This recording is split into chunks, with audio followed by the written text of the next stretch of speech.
ঈদের ছুটি শেষে কর্মচাঞ্চল্য ফিরছে পাবনার সরকারি অফিসগুলোতেও। জেলা প্রাণী সম্পদ দপ্তর থেকে সে খবর জানাতে যুক্ত হচ্ছেন প্রতিনিধি রিজভি জয়। রিজভি, কি অবস্থা দেখতে পাচ্ছেন? অফিসগুলোতে কর্মব্যস্ততা শুরু হয়েছে কিনা জানাবেন, কেমন দেখছেন?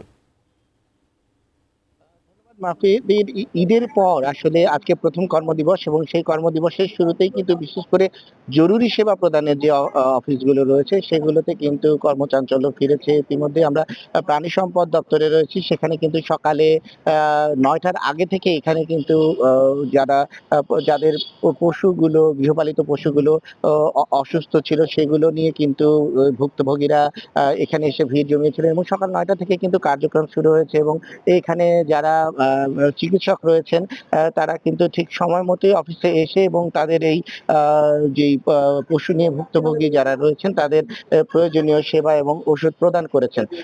এর পাশাপাশি এখনো আমরা দেখছি যে এই কার্যক্রম চলছে।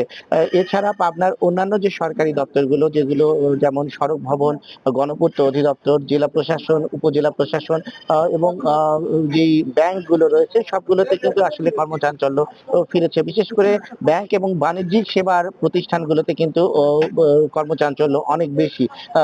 যেহেতু কয়েকদিনের ছুটি ছিল, সেই ছুটি শেষে আসলে তাদের শুরুতেই কিন্তু একটু বেশ ব্যস্ততার মধ্যে দিয়ে তারা সময় পার করছেন।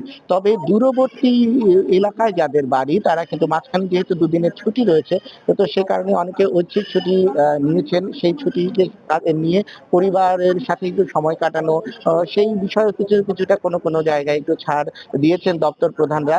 তো সেক্ষেত্রে আসলে রবিবার থেকে এই দপ্তরগুলোতে আরো বেশি কর্মচাঞ্চল্য ফিরবে এবং পুরোদমে কার্যক্রম শুরু হবে বলে মনে করছেন সংশ্লিষ্টরা। মাহথির, এই ছিল আমার কাছে পাবনায় ঈদ পরবর্তী কর্মব্যস্ততার খবর।